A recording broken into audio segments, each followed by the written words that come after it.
Bonjour à tous et bienvenue dans votre émission Genre et Société. Comme toujours, je suis ravie de vous retrouver et aujourd'hui nous allons parler de genre et numérique. Avec moi sur le plateau, je suis accompagnée de Jipika. Madame Christelle Dibata n'est pas là mais elle sera avec nous très prochainement. Bonjour Jipika. Bonjour Ange. Vous allez bien?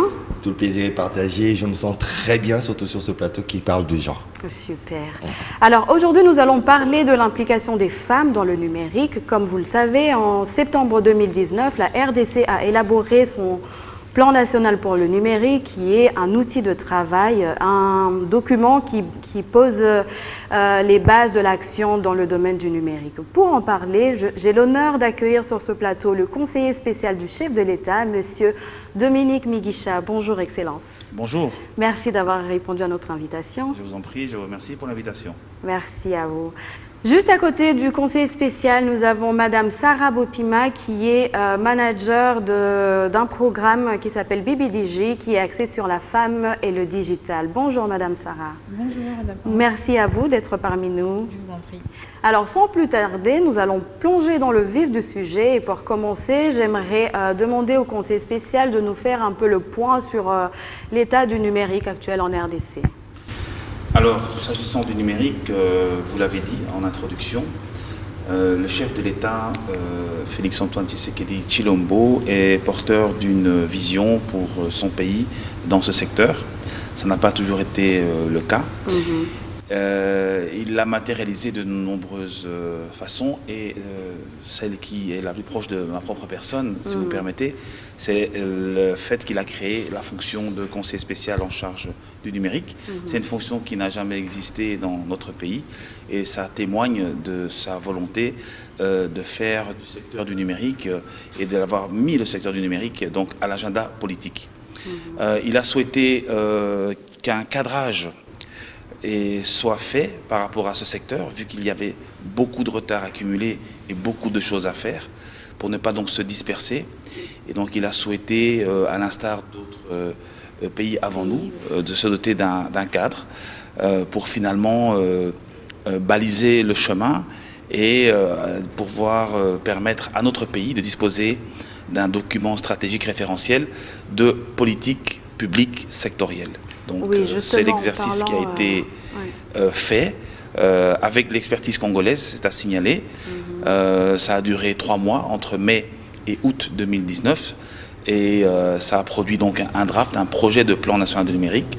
La volonté du chef de l'État ayant été de faire en sorte que ce soit une démarche très inclusive, qui associe bien évidemment les provinces dans notre pays aujourd'hui décentralisé, les pouvoirs publics, la société civile, les acteurs tech bien évidemment. Et donc c'est tout cet ensemble représenté qui s'est retrouvé entre le 3 et le 5 septembre à Kinshasa pour valider ce plan national du numérique qui repose sur 4 piliers que sont les infrastructures numériques, les usages applicatifs, les contenus, la gouvernance et la régulation. Et donc nous sommes aujourd'hui dans la phase de mise en œuvre de ce plan. Et donc c'est à ce stade que nous sommes et c'est bien évidemment l'exécutif qui doit s'en charger. Donc le président a montré sa vision, a montré le chemin, le plan a été produit et donc aujourd'hui c'est au niveau de l'exécutif que se situe donc la mise en œuvre de ce plan. De nombreux projets ont déjà été initiés, parmi les plus structurants, pour n'en citer que quelques-uns, il y a bien évidemment le projet de registre national de la population qui est porté par le ministre de l'Intérieur Gilbert Kakonde Malamba. Il y a également le projet dans le domaine donc, de l'éducation. Il y a un projet d'éducation tant au niveau supérieur qu'au niveau primaire, secondaire. Il y a donc un projet au niveau de la justice, numérisation de la justice, dans le domaine de la santé, avec l'agence numérique de la santé ANICIS. Bref, beaucoup de projets également dans le secteur foncier, avec le plan sur la numérisation du cadastre et la sécurisation des titres fonciers immobiliers. Bref, tous les secteurs sont impactés. Il y a 68 projets prioritaires qui ont été identifiés. On est aujourd'hui à plus ou moins un tiers de projets qui ont déjà été entamés. Le plan s'appelle Horizon 2025. Et donc l'objectif pour le chef de l'État, c'est qu'à l'horizon 2025, l'ensemble de ces 68 projets puissent être soit donc entamés, ou soit entamés et terminés, donc complètement opérationnels. Le but, c'est d'entraîner le Congo dans une transition numérique, une transformation numérique, pour faire, comme le dit le chef de l'État, un levier, utiliser le numérique comme un levier pour la bonne gouvernance, l'émergence économique et le progrès social. Bien évidemment, il y a des défis, dont celui que vous avez identifié aujourd'hui, le défi du genre, parce qu'effectivement, les femmes ne sont pas suffisamment présentes. Donc oui, voilà un peu... Est-ce que c'est un document qui est vraiment inclusif, c'est-à-dire est-ce qu'il prend en compte toutes les couches de la population, que ce soit la classe moyenne ou la classe plus aisée ou la classe beaucoup plus populaire, ou encore les femmes? Est-ce que dans la conception de ce document, la part des femmes a vraiment été prise en compte? Alors, ce qu'il faut savoir, c'est que ce document, c'est en fait une réponse à l'ensemble des défis que nous pose le numérique, dans le sens où c'est quelque chose qui est nouveau, qui est une opportunité pour les pays et dont les pays doivent tout faire pour essayer d'en tirer parti. Donc c'est l'option qu'a levée le chef de l'État. Et dans la façon dont nous l'avons construit, nous avons bien évidemment identifié toute une série de problématiques. C'est comme ça qu'on a reposé les 4 piliers. Ce n'est pas des 4 piliers qui sortent de notre esprit. C'est 4 piliers qui répondent à des problématiques purement congolaises pour pouvoir profiter et développer notre pays avec ce secteur. Ce n'est pas pour rien d'ailleurs que le pilier infrastructure est le premier pilier. Parce que nous sommes un pays qui avons la couverture, un des taux de couverture les plus faibles. Les plus faibles, oui.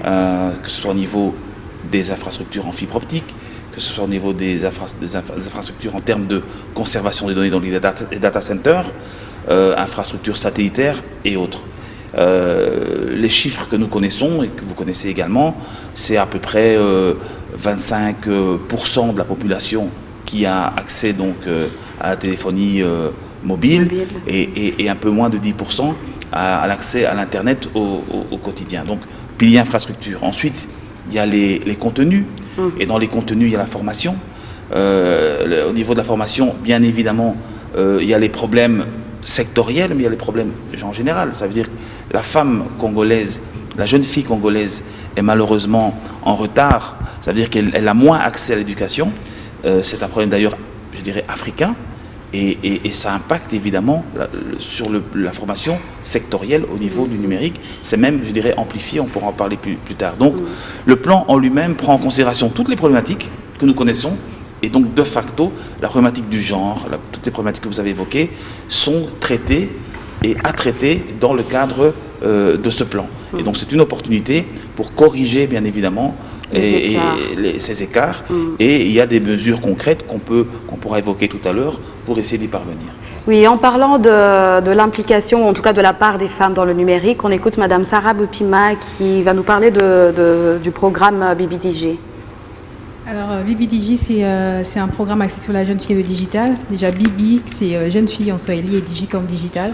Donc, ce programme a été mis sur pied pour sensibiliser la jeune fille congolaise sur l'importance du digital et travailler avec elle pour l'aider à s'autonomiser et à s'épanouir grâce au digital. D'accord. Mais de manière plus concrète, qu'est-ce que vous faites? Travailler, sensibiliser, mais sur le terrain, clairement, qu'est-ce que ça donne? Sur le terrain, nous faisons de la formation. Le projet existe depuis 1 an et demi maintenant. Et donc, le lancement s'est fait l'année passée, en mars 2019. On était à l'UPC, on a réalisé un événement ainsi qu'une série de formations. Et ensuite, en juin, on était à l'Unikin, où on a également réalisé une formation ainsi qu'un événement. Mais après, on s'était dit qu'il faudrait vraiment qu'on se pose sur les événements, sur la formation. Parce que organiser les événements, c'est bien. Avoir du monde, c'est bien. Mais après, le plus important, c'est que les gens comprennent réellement l'impact du digital dans leur vie ou dans leur communauté. Et donc, on a mis sur pied un programme de formation qu'on avait commencé en mars, mais avec le confinement, ça a un peu chamboulé les choses. Mais donc, on compte reprendre les choses avec la rentrée scolaire. D'accord. Mais quand vous dites, Monsieur Jipika, vous voulez intervenir? Juste après. Mais quand vous dites formation, parce que c'est assez large, il me semble, c'est la théorie ou c'est la pratique même, je ne sais pas moi, comment utiliser un téléphone ou un ordinateur ou c'est quoi exactement comme formation? On va sur base des métiers du futur. Et par exemple, nous avons offert des bourses à 2 jeunes filles qui sont actuellement étudiantes à l'Académie Kinshasa Digital et sont d'ailleurs à la fin de leur formation. Une a suivi une formation sur le coding et une autre sur le référencement digital. D'ici quelques années, 90% des métiers seront axés sur la connaissance du numérique. Nous, ce qu'on veut réellement avec BBDJ, c'est d'éveiller la conscience de la jeune fille congolaise pour lui dire que tiens, aujourd'hui, si tu ne te formes pas par rapport au numérique, si tu n'apprends pas ce que c'est le marketing digital, ce que c'est la communication en ligne, ce que c'est comment créer un site internet ou ainsi de suite, tu vas louper les opportunités du futur. Et donc, nous allons comme ça, après les bourses, on compte organiser des formations avec d'autres partenaires, mais aussi au sein de BBDJ. Comme je l'ai dit tout à l'heure, en février, on avait commencé une série de formations qu'on a fait en live sur nos pages Facebook et Instagram. C'était plutôt axé sur le marketing digital, qui est également l'une des notions très, très répandues dans le numérique. Oui, justement, conseil spécial, est-ce que nous avons la possibilité de se projeter peut-être et d'évaluer l'impact que donnera le numérique dans quelques années, que ce soit au niveau social, économique ou encore démocratique dans notre pays? Alors, pour vous donner un chiffre, je voudrais d'abord avoir une approche peut-être plus globale à l'échelle mondiale. L'économie numérique, puis c'est de cela dont il s'agit, représentait 10% de l'économie mondiale il y a une quinzaine d'années, 10 à 15 ans. Et aujourd'hui, nous sommes à 25% de l'économie mondiale. Donc vous comprenez que c'est vraiment devenu un enjeu stratégique pour tous les pays, parce que le poids de cette économie ne fait que grandir. Alors évidemment, ça nous ramène aux chiffres macroéconomiques et au poids de l'Afrique, qui n'est pas malheureusement très important à l'échelle mondiale, et bien évidemment le Congo encore moins, vu que c'est un pays parmi les 52 pays africains. Mais cela dit, ça démontre que le numérique a un impact de plus en plus important dans l'économie. Pour vous donner un exemple maintenant plus concret, des statistiques démontrent qu'en Afrique, dès lors qu'une petite entreprise décide d'utiliser le numérique pour augmenter ses ventes, eh bien, en moyenne, ça augmente les ventes entre 50 à 100%. Ah oui, ça veut dire que ça permet de trouver de nouveaux clients et d'élargir donc son marché. Le Congo a cette particularité d'être un pays continent, et vous comprenez bien que quelqu'un qui a une activité commerciale à Kinshasa peut ne pas forcément interagir avec des clients qui se trouvent à l'autre bout du pays. Le numérique permet de rapprocher ça. Donc rien que cela, ça constitue finalement un levier pour augmenter le chiffre d'affaires. Évidemment, on parle ici du commerce national, mais évidemment, l'Internet, c'est avant tout une fenêtre sur le monde, et donc ça permet à des acteurs de faire connaître leurs produits et de vendre aussi à l'international. Et ça, ce sont des statistiques, donc c'est la réalité. Donc il faudrait que les gens prennent conscience, que l'artisan qui est dans le quartier comprenne que à travers cela, eh bien, ce qu'il fait pourra plaire à des clients qui aujourd'hui ne le connaissent pas et n'auraient pratiquement eu aucune chance de découvrir leurs produits. Donc c'est effectivement un aspect très important pour le développement économique. Super. Monsieur Jibika, vous voulez intervenir? Et là, bien sûr, je crois que c'est vraiment le moment et le bon moment. Merci Ange. Et là, je me retourne d'abord, j'ai une question. Une qui pourra découler à une deuxième, d'abord pour monsieur le conseiller et aussi pour madame. Monsieur le conseiller, je suis content d'abord du fait que, après les éloges que vous avez tarés au chef de l'État pour la création, bien sûr, de ce poste qui a trait bien sûr au numérique, et à entendre les chiffres que vous avez déjà énoncés, à dire que non, 10% de cette population a accès bien sûr à l'usage d'Internet, 25% seulement à la téléphonie mobile, et par rapport aux axes que vous avez bien sûr prônés sur les 68 axes que vous avez, projets, le premier axe qui est le plus important, qui est l'axe infrastructurel, devrait reposer aussi sur un élément aussi important qui est d'abord l'accès à l'électricité. Surtout les 2 345 000 km² de la République démocratique du Congo, avec son barrage hydroélectrique aussi important qu'il a, c'est pas tout le territoire congolais qui est bien sûr desservi en électricité. Est-ce que sur cet aspect infrastructurel, parce que le soubassement, bien sûr, parce que pour utiliser ce numérique, il faut d'abord avoir de l'électricité, de l'énergie électrique. Est-ce que ce soubassement, vous en avez tenu compte pour desservir les 80 millions de la population, parce qu'on ne doit pas séparer. Ça, c'était la première question. La deuxième question, c'est par rapport, bien sûr, à notre programme qui est basé sur le genre. Vous avez bien dit que le numérique est une fenêtre sur le monde. Et par rapport à ce numérique, il n'y a pas moins d'une année, pas moins de 2 ans, la République démocratique du Congo, particulièrement avec sa partie est du pays, là je reviens vraiment au genre, où la ville de Goma a été vendue comme étant la capitale mondiale du viol. Est-ce que le numérique, dont vous avez bien sûr la charge en ce moment, a particularisé le fait de pouvoir redorer cette image du pays?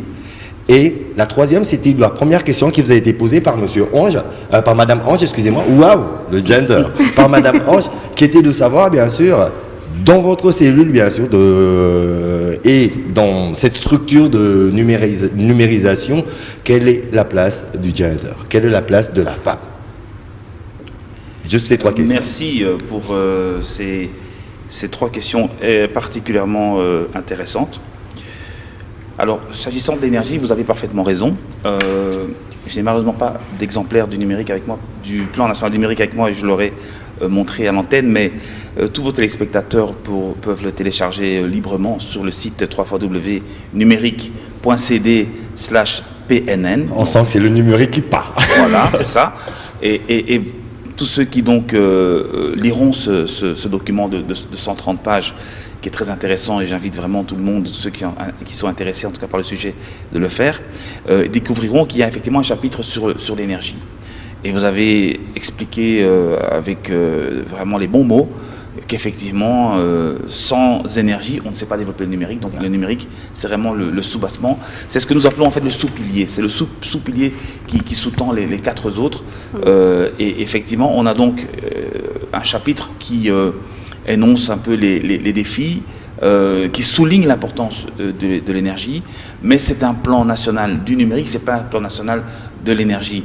Et donc c'est pour ça qu'on s'est limité à parler de la situation actuelle, du fait qu'il est impératif pour notre pays de pouvoir développer sa capacité et sa consommation énergétique, tant pour le développement économique de manière générale, mais en particulier pour le secteur du numérique. Donc le chef de l'État est conscient de cela. Il ne vous aura pas échappé que des projets comme le Grand Inga sont aujourd'hui clairement à l'ordre du jour. Il y a de nombreux investisseurs qui se sont déjà manifestés. Il y a différentes phases qui sont déjà à l'étude pour pouvoir être mises en œuvre. Et il y a bien évidemment toute une autre politique avec le solaire. Le chef de l'État a inauguré ou a posé la première pierre d'une centrale photovoltaïque donc dans la périphérie de Kinshasa.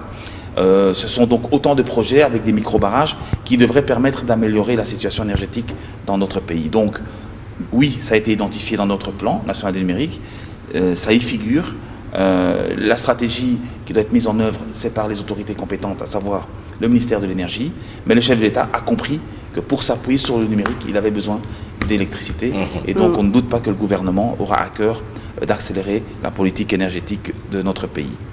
S'agissant donc de l'image et de la partie est du pays, je voudrais en fait répondre de 2 façons.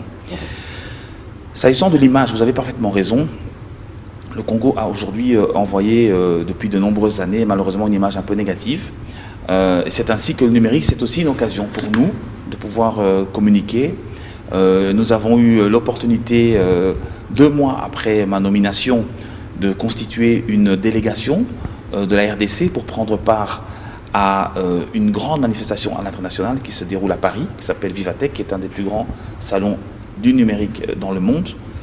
Et c'est grâce évidemment aux acteurs tech que j'ai pu rencontrer dès ma nomination, parce qu'il faut savoir qu'évidemment le chef de l'État a mis le numérique à l'agenda, mais les privés n'ont pas attendu, même s'il y a eu de la part des pouvoirs publics, je dirais, un manque d'intérêt depuis une vingtaine d'années, mais ce n'est pas pour autant qu'il n'y a pas eu un écosystème qui a commencé à grandir. Ils étaient très contents de voir que le nouveau président avait une vraie préoccupation pour leur développement, et c'est ainsi que dans cette dynamique nouvelle, on a créé cette délégation qui s'est donc rendue à Paris, et on a pris un stand dans ce salon avec, au même titre que d'autres pays qui sont là depuis très longtemps. Il y a un pavillon africain avec des pays qui sont bien connus pour leur développement du numérique. On pense évidemment au Sénégal, on pense au Maroc, la Tunisie, le Rwanda, le Kenya. Donc tous ces pays et l'Afrique du Sud qui sont réputés pour être assez en avance. Et puis il y a eu la RDC qui était présente et ça a étonné beaucoup de monde. Ça a étonné beaucoup de monde agréablement parce qu'ils se sont rendus compte qu'en RDC, ça n'était pas que les femmes violées, ça n'était pas que Ebola, ça n'était pas que la guerre et que tous les problèmes que malheureusement nous connaissons.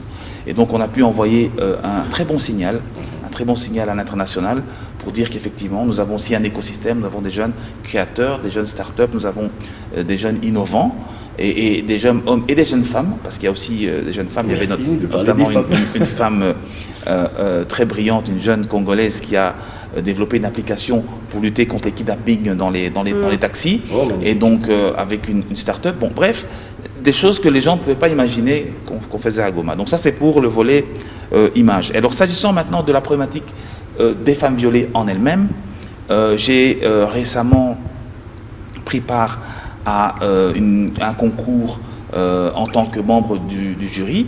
Donc c'était un concours organisé par un opérateur télécom de la place. Et il se fait que parmi les projets qu'on a évalués, il y avait un projet pour précisément lutter contre ce phénomène à travers des alertes, un mécanisme d'alerte, et donc tout un process. Et tout ça, c'est pour vous dire que souvent les gens n'arrivent pas à bien comprendre en quoi le numérique, c'est quoi le numérique. Et en réalité, le numérique, il est partout autour de nous. Le numérique, c'est en fait une capacité, grâce à des outils informatiques, de répondre à des problématiques. Et le numérique peut pratiquement répondre à l'ensemble des problématiques d'une manière ou d'une autre. Ici, c'était donc un des axes. Et tout ça, c'est pour vous dire qu'effectivement, c'est un phénomène que nous déplorons tous en tant que Congolais, ce phénomène de femmes violées. Eh bien, si le numérique peut aussi aider, et donc c'est une bonne chose. Et je pense que cette start-up mérite d'être accompagnée pour pouvoir aider les femmes victimes des viols dans cette partie de notre pays. Enfin, pour la place... c'est partout qu'il y a des violences conjugales, on en a parlé. Tout à fait. On a des problèmes spécifiques, violences conjugales, vous l'avez dit, les problèmes liés à ces viols, et même par rapport à cette start-up dont je vous ai parlé par rapport au kidnapping, figurez-vous que cette jeune fille qui a signé un protocole avec Kinshasa, donc le projet devrait démarrer ou a déjà démarré, mais en tout cas elle avait déjà été approchée par des pays d'Amérique latine qui connaissent un peu le même problème. Donc vous voyez, il y a aussi cette dimension-là qu'on oublie trop souvent, c'est que le numérique congolais doit bien évidemment d'abord conquérir les cœurs et les habitudes à travers les usages des Congolais, mais demain, j'en suis convaincu, nous aurons des idées congolaises qui vont pouvoir conquérir le monde, parce qu'il y a effectivement de la place. Je le dis souvent aux jeunes, vous savez, 50% des produits et services que nous allons consommer demain n'existent pas encore. Ils sont à créer. Alors soit on continue à importer ces nouvelles idées et à les consommer venant de la Silicon Valley, venant d'Europe, soit on s'y met aussi et on se met nous-mêmes aussi à créer des idées et à les exporter partout à travers le monde. Mais justement, comment faire pour convaincre la population et notamment les femmes de la nécessité du numérique et qu'on puisse participer dans cette quatrième révolution. Pour y répondre, je propose juste qu'on regarde une petite vidéo et puis on revient sur le plateau pour des éléments de réponse. On regarde. Le numérique est un domaine en puissante montée dans quasiment tous les secteurs d'activité. Un risque majeur se profilerait s'il n'est pas pris en compte dès le départ. Celui d'un nouveau monde entièrement digitalisé où cependant les femmes, bien que majoritaires en nombre de population, seraient marginalisées. En effet, elles demeurent minoritaires dans la majorité des domaines socio-économiques, y compris dans les nouvelles technologies de l'information, ceci étant dû notamment à un accès à l'éducation faible. Se questionner sur la place des femmes dans le numérique, c'est poser la question de la parité dans un secteur en pleine croissance qui représente l'avenir des économies modernes. La parité, la mixité dans les métiers du numérique et l'entrepreneuriat représentent un véritable levier économique et d'innovation. Trop peu de femmes travaillent aujourd'hui dans le digital, privant ainsi l'économie et la société tout entière de leur talent et de leur vision du monde. Il est alors important de briser les stéréotypes liés au métier du numérique et encourager les femmes de s'investir davantage dans ce domaine afin de favoriser un développement social et économique plus inclusif.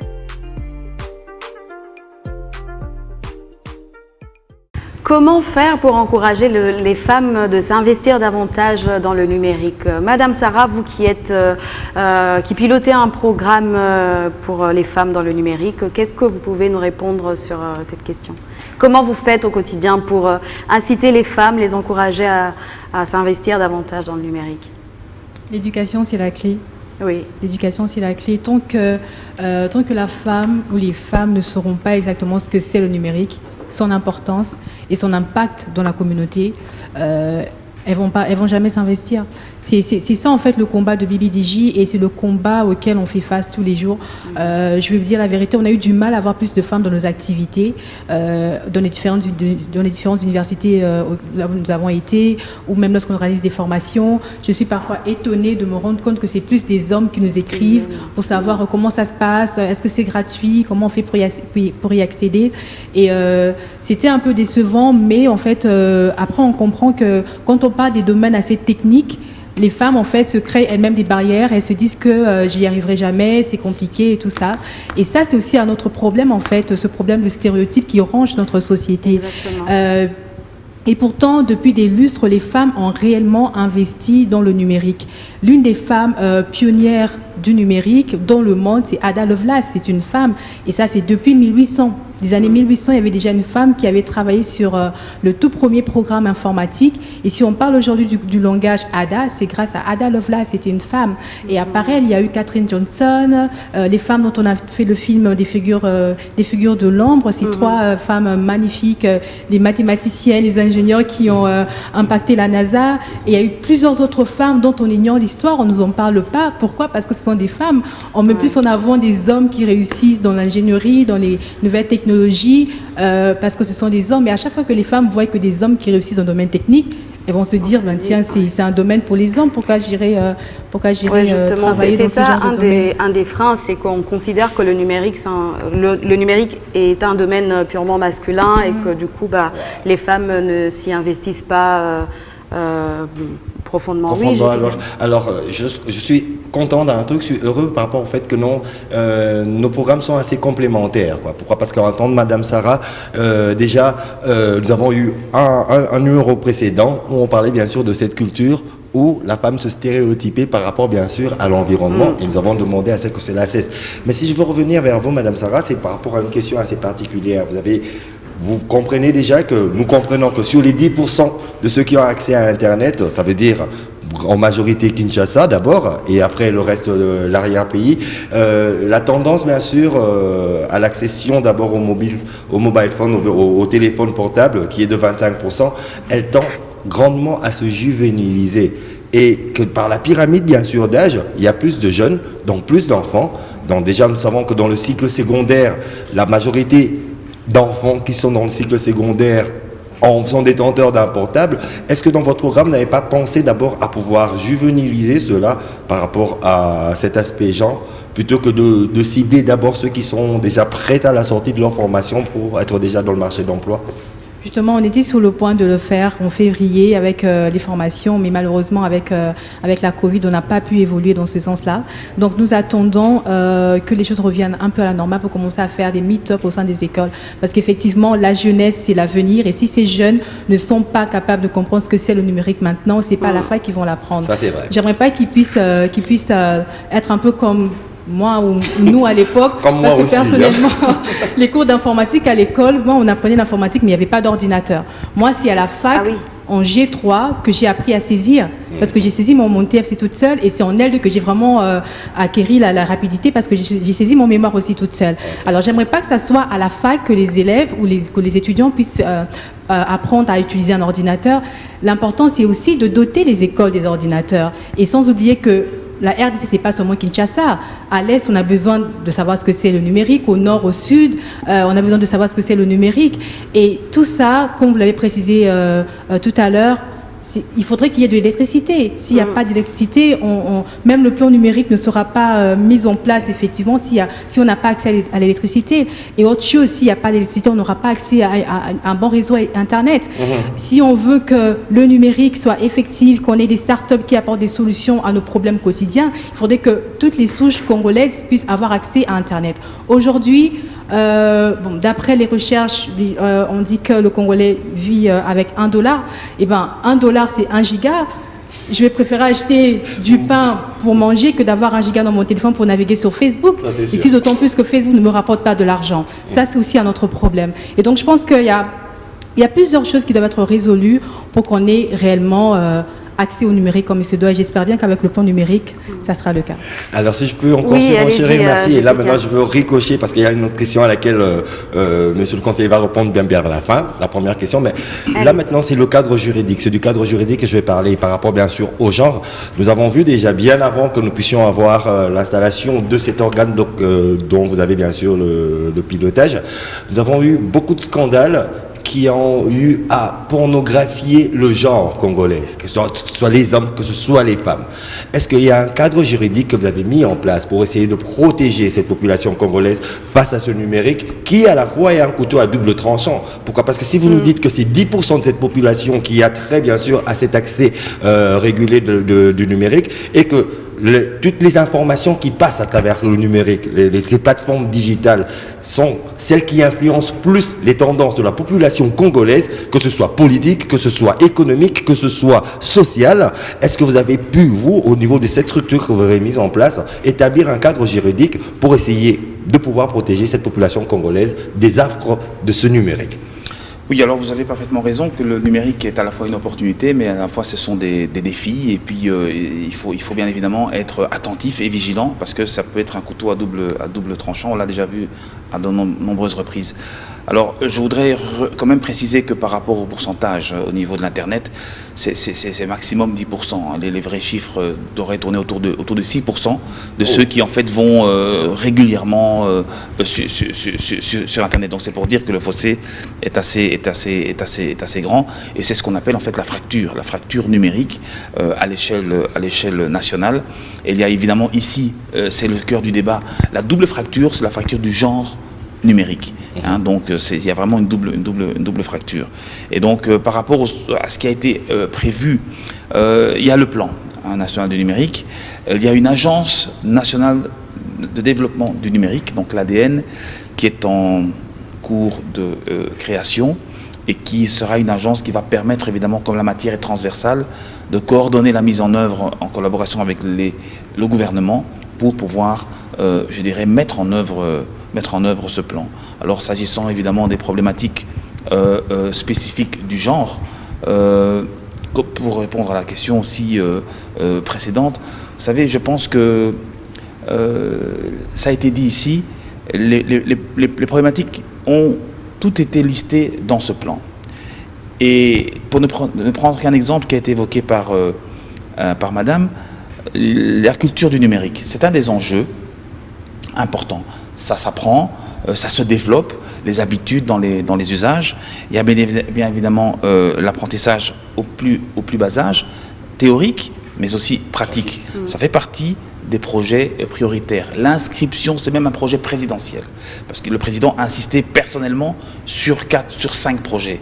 Et parmi ces 5 projets, il y a l'inscription au programme primaire et secondaire du numérique. Aujourd'hui, nous avons la chance d'avoir un compatriote congolais qui a déjà fait rédiger tous ces programmes, qui les a fait valider. Il n'y a plus que l'implémentation. Le ministre des PTNTIC, Augustin Kibassa Maliba, avec qui j'ai échangé sur ce sujet récemment, m'a dit qu'il allait s'impliquer, et j'ai bon espoir que nous allons pouvoir faire en sorte que enfin le numérique soit inscrit au niveau de l'enseignement primaire et secondaire. C'est important pour la culture numérique, parce qu'il faut que les enfants baignent dans cet environnement pour que demain ils deviennent des créateurs, des utilisateurs, et que le numérique puisse se développer. Donc bien évidemment l'éducation, ça a été identifié. l'accès à Internet également. Madame a évoqué aussi un sujet qui est très important et qui est fondamental, toutes les études le démontrent, c'est l'absence de modèle. L'absence de modèle dans le domaine, sur le plan féminin. Et si on sort du cadre du numérique, même au niveau de l'entrepreneuriat, vous allez vous rendre compte qu'au Congo, on a très peu de modèles d'entrepreneuses, de femmes entrepreneuses. Et ça, c'est important pour, évidemment, une femme, lorsqu'elle voit une personne comme elle réussir, elle se dit, ben, ça vaut la peine de faire les efforts parce que je pourrais moi aussi accéder à la réussite. Et c'est encore moins le cas au niveau de l'entrepreneuriat féminin. Et donc ça, c'est quelque chose sur lequel nous devons insister. C'est la raison pour laquelle moi je félicite les initiateurs de cette émission de m'avoir invité, bien sûr, mais surtout d'avoir invité Madame Sarah de BBDJ, parce que c'est important aussi que les jeunes filles comprennent que voilà, elle vit de ce secteur, elle est manager de BBDJ, elle développe d'autres activités dans ce secteur. Eh bien, c'est important que des jeunes filles puissent comprendre qu'on peut vivre de ce métier, réussir. Et donc, c'est vraiment un aspect très important. Enfin, les aspects sociaux, ça, il ne faut pas, bien sûr, l'oublier. La fracture sociale est une réalité dans notre pays et elle touche plus particulièrement les femmes. Maintenant, d'un autre côté, je pense que ce sont des données que vous avez aussi. Beaucoup de statistiques, mais c'est important de connaître aussi la réalité. L'Afrique est le pays où il y a le plus grand nombre d'entrepreneurs féminines. Ça, il faut le savoir, hein, vous le savez certainement. Elles sont plus dans l'informel. Elles sont plus dans l'informel, c'est exact, mais c'est une réalité. Et donc je pense que de cette réalité, on doit intégrer ça pour le numérique, pour en faire également un levier. Un levier parce que en les formant à ces métiers du numérique, eh bien, comme j'expliquais tout à l'heure, certaines qui ont des activités pourront augmenter leur chiffre d'affaires et pourront finalement développer leurs activités à travers le numérique. Mais pour ça, il faut donc les former. Super, nous arrivons vers la fin de l'émission, déjà, oui, je sais. Oui, ça fait déjà 45 minutes. Merci à vous de nous suivre. Et pour terminer, quel est votre mot de la fin, Madame Sarah? Qu'est-ce que vous aimeriez dire aux femmes qui nous suivent et à toute la population pour qu'elles puissent s'investir davantage dans le numérique? Je crois que je vais revenir sur les mots que j'ai dit tout à l'heure. Le numérique, c'est l'avenir. Et la femme, c'est l'avenir. Et donc, il est important que les femmes puissent investir dans le numérique parce que ça serait vraiment dommage que l'on puisse parler de l'implémentation du numérique en RDC sans les femmes. Je vais vraiment inviter les femmes, les jeunes filles à s'intéresser au numérique. Quand je parle du numérique et du digital, je ne fais pas seulement allusion aux réseaux sociaux. Parce que le numérique, ce n'est pas que les réseaux sociaux. Le numérique, ce n'est pas Facebook, ce n'est pas Instagram. Le numérique, c'est un grand monde qu'il faut vraiment explorer. Il y a la cybersécurité. C'est dans tous les domaines, il y a la communication, tous les domaines Donc, socio-économiques. c'est vraiment un domaine qu'il faut explorer. Et en tout cas, il faut vraiment saisir les opportunités. Les formations, aujourd'hui, il y en a qui sont gratuites. Il faudrait y aller, il faudrait apprendre, il faudrait lire. Parce que d'ici quelques années, je vous assure, si les femmes ne se préparent pas, elles vont louper beaucoup d'opportunités. Et vous, monsieur le conseiller spécial, le mot de la fin? J'ai envie de dire que le numérique, effectivement, est un formidable champ d'opportunités qui, aujourd'hui, en République démocratique du Congo, a été donc amplifié grâce à l'impulsion du chef de l'État, Félix-Antoine Tshisekedi, avec sa vision et le plan national du numérique. On appelle souvent le numérique la 4e révolution industrielle. La 3e, 2e, première, en tout cas en particulier la 3e révolution industrielle, c'était les usines. C'était donc il y a un peu plus d'un siècle. Et c'est vrai que jusqu'aujourd'hui, le Congo n'est pas encore suffisamment industrialisé. Et donc on passe maintenant à la 4e révolution industrielle. Mais ce qui est intéressant, en particulier pour la jeunesse, c'est que pour avoir été un acteur de la 3e révolution industrielle, il fallait beaucoup d'argent. Puisqu'il fallait construire une usine, importer des matières premières ou les exploiter ici. Et donc c'était finalement très limité, il y avait très peu d'opportunités, notamment pour les jeunes. La 4e révolution industrielle, c'est une vraiment révolution, c'est le cas de le dire, parce qu'avec un simple ordinateur, même avec un smartphone, vous pouvez imaginer et inventer les produits et les biens et services de demain. Et donc, c'est comme une usine en soi. Et donc c'est une opportunité que vous avez, que la jeunesse congolaise a, les hommes et j'espère aussi demain les femmes, parce qu'elles ont leur sensibilité, elles ont leur compréhension, leur vision du monde qui bien évidemment compte. Et je pense que si on encadre bien cela, et ça a été dit par le chef de l'État lors de son discours le 30 juin, il a dit que la jeunesse congolaise, on devait créer, nous, les acteurs politiques, créer les conditions pour que la jeunesse congolaise soit les véritables créateurs de richesses de demain. Et le numérique entend prendre toute sa part dans ce défi soulevé par le chef de l'État. Merci, Excellence.